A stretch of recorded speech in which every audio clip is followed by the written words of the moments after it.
Si tu m'as donné ta vie, je te donne la mienne. Dans le froid de la nuit, mon cœur t'appartient. Et quand la tristesse arrive, je sais tu es là, toujours près de moi. Bon mercredi, bienvenue dans votre émission La Victoire de l'amour. Aujourd'hui, comme on le fait tous les mercredis, on rejoint quelqu'un que j'apprécie beaucoup, et vous aussi d'ailleurs, vous nous le dites beaucoup au bureau. Il est médecin, le bon docteur Gaétan Brouillard.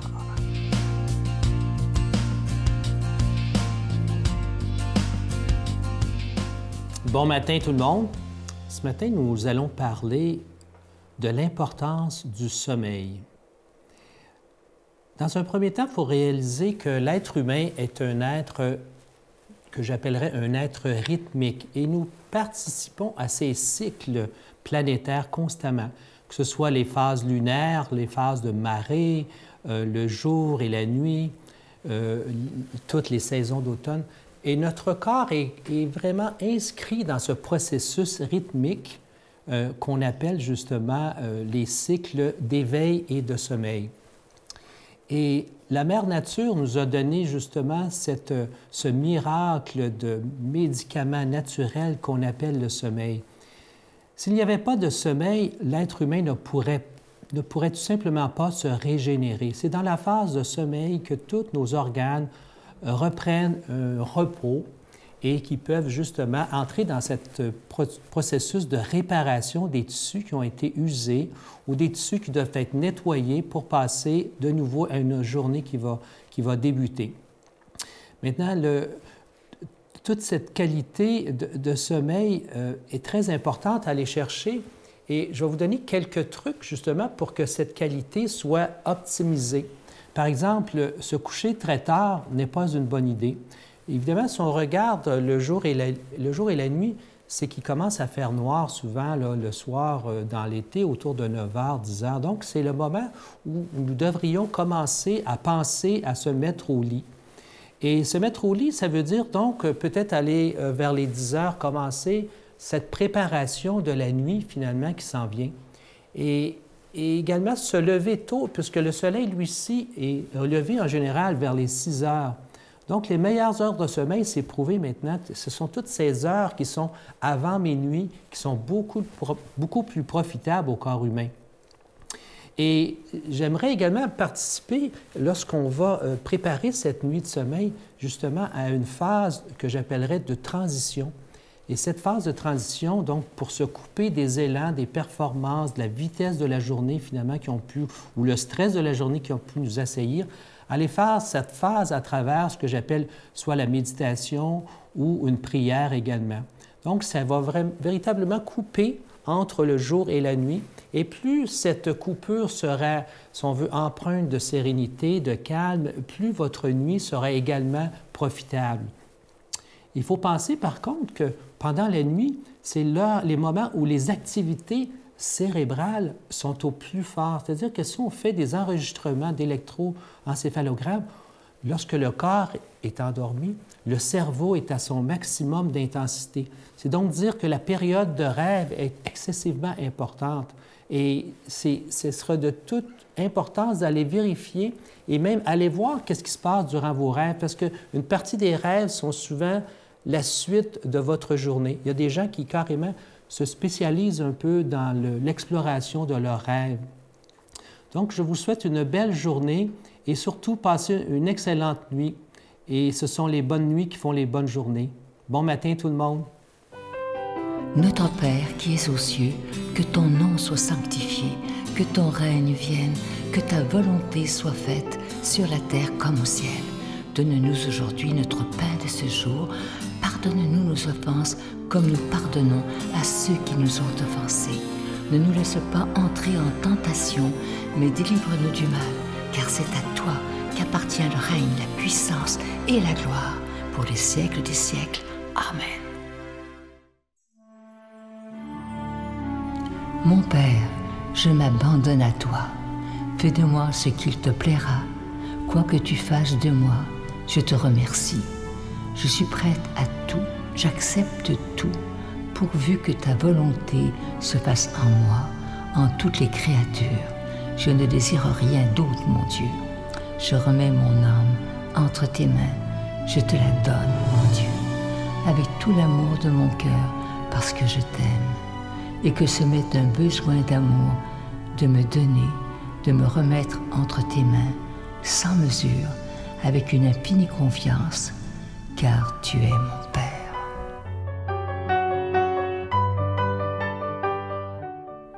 Je vous parle encore une fois de ce magnifique cadeau du mois. Il s'agit d'un bracelet protecteur. Il est en bois. Et si on l'a appelé le bracelet protecteur, c'est qu'il est orné de médailles de Saint-Benoît. Vous savez que Saint-Benoît, depuis toujours dans l'Église catholique, il est réputé pour protéger contre le mal et la maladie. Et vous savez comme moi à quel point ça va pas bien dans le monde présentement. Un peu partout sur la planète, on entend parler de guerre, de bruit de guerre.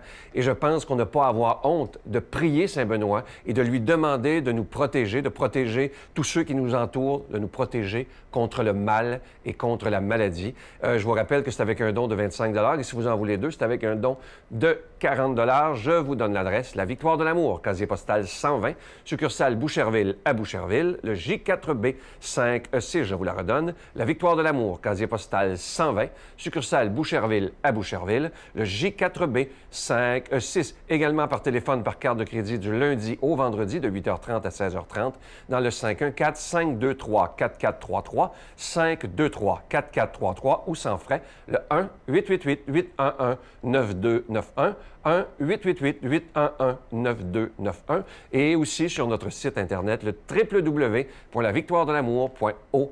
Alors, je vous rappelle ce magnifique bracelet. Moi, je le porte avec beaucoup de fierté. Et je vous rappelle qu'il est en bois et il est orné de médailles de Saint-Benoît qui est réputé pour protéger contre le mal. Et souvenez-vous, ceux qui connaissent mon histoire, moi, ma vie a repris il y a plus de 22 ans maintenant à Saint-Benoît-du-Lac. Et je crois que j'ai été très protégé depuis ce temps-là par Saint-Benoît qui protège du mal et de la maladie. Merci de votre grande générosité.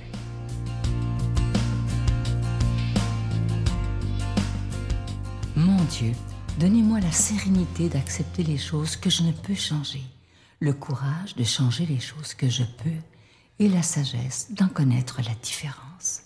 Amen. Aujourd'hui, la parole de Dieu est proclamée par quelqu'un qu'on apprécie beaucoup, l'abbé Donald Thompson.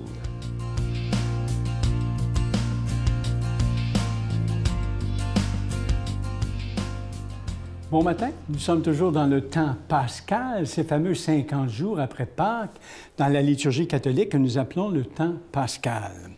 Donc, regardez bien l'évangile d'aujourd'hui que je vais vous proclamer, c'est fort intéressant, dans Saint Jean, chapitre 15, versets 1 à 8. En ce temps-là, Jésus disait à ses disciples, « Moi, je suis la vraie vigne et mon Père est le vigneron. Tout sarment qui est en moi, mais qui ne porte pas de fruit, mon Père l'enlève. Tout sarment qui porte du fruit, il le purifie en le taillant pour qu'il en porte davantage. Mais vous, déjà, vous voici purifiés grâce à la parole que je vous ai dite. Demeurez en moi comme moi en vous. De même que le sarment ne peut pas porter de fruit par lui-même s'il ne demeure pas sur la vigne, de même vous non plus si vous ne demeurez pas en moi. Moi, je suis la vigne et vous les sarments. Celui qui demeure en moi et en qui je demeure, celui-là porte beaucoup de fruits, car en dehors de moi, vous ne pouvez rien faire. Si quelqu'un ne demeure pas en moi, il est comme le sarment jeté dehors et il se dessèche. Les sarments secs, on les ramasse, on les jette au feu et ils brûlent. Si vous demeurez en moi, que mes paroles demeurent en vous, demandez tout ce que vous voulez et cela se réalisera pour vous. Ce qui fait la gloire de mon Père, c'est que vous portiez beaucoup de fruits et que vous soyez pour moi des disciples. » Belle parole, hein? C'est profond, l'Évangile de Jean. Je suis toujours épaté, moi, quand je médite l'Évangile selon Saint Jean, de la profondeur. Alors, finalement, quand on regarde l'Évangile d'aujourd'hui, on peut se dire quelque chose dès le point de départ. C'est que dans la main de Dieu, nous sommes comme un grand arbre. Hein, dans la main de Dieu. Jésus se présente ici, dans l'Évangile de ce matin, comme une vigne, hein, dont nous serions les branches.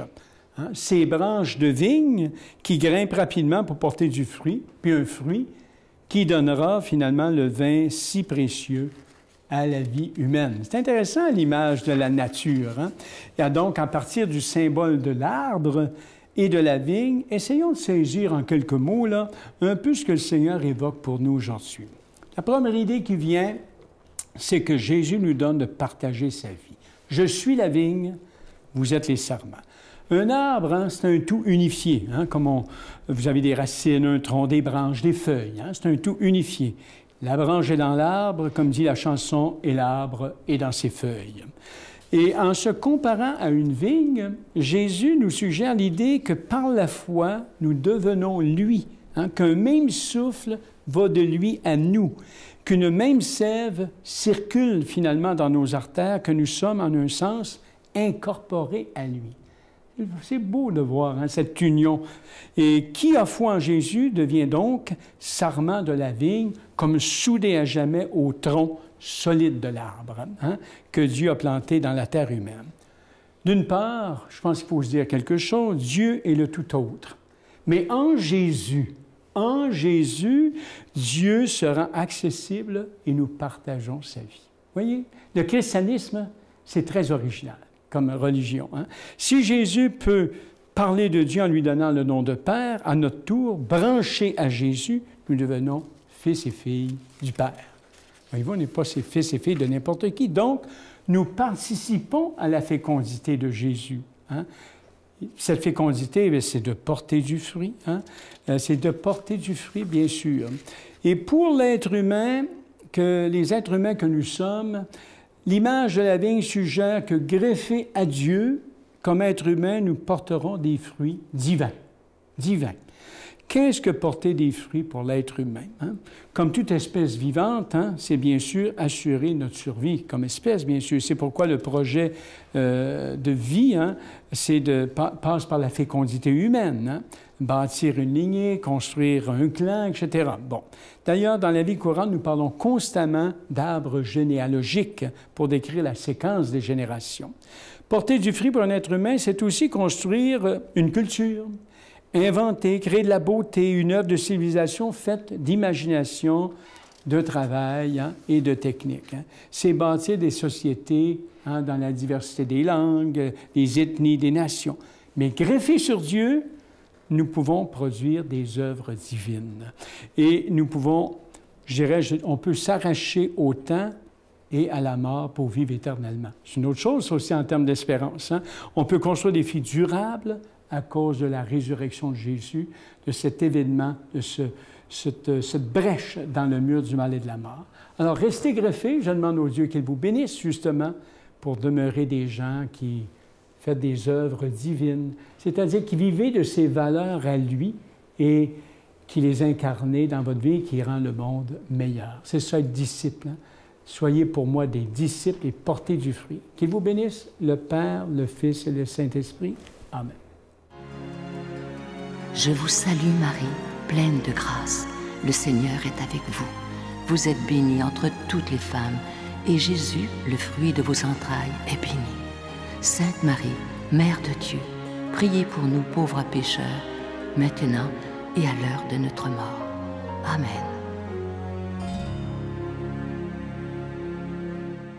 Je vous laisse avec une pensée qui fait beaucoup réfléchir. Ça dit ceci: préoccupe-toi plus de ta conscience que de ta réputation. Parce que ta conscience est ce que tu es et ta réputation est ce que les autres pensent de toi. Et ça, c'est tellement vrai. Moi, avant, quand j'étais un peu plus jeune, je m'en faisais donc avec ce que les autres pensaient de moi. Et un jour, je me suis dit, arrête. Vous savez, quand on est à la télé, les gens, ils disent n'importe quoi. Parfois, j'ai tout entendu sur moi. Mais à un moment donné, je me suis dit, en vieillissant, ce que les autres pensent de moi, moi, j'ai pas de contrôle là-dessus et je m'en fous un peu. L'important, c'est ce que Dieu pense de moi. Et ça, c'est la chose la plus importante dans ma vie. Et faites la même chose. Vous allez voir, ça nous libère de bien des choses plates. L'important, c'est ce que Dieu pense de moi, pas les autres. Bye.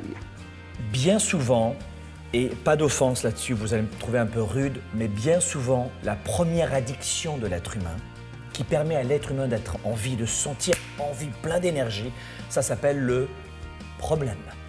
La première addiction, c'est pas le sucre, c'est pas la nourriture, c'est pas l'alcool, c'est pas la cigarette, c'est le problème.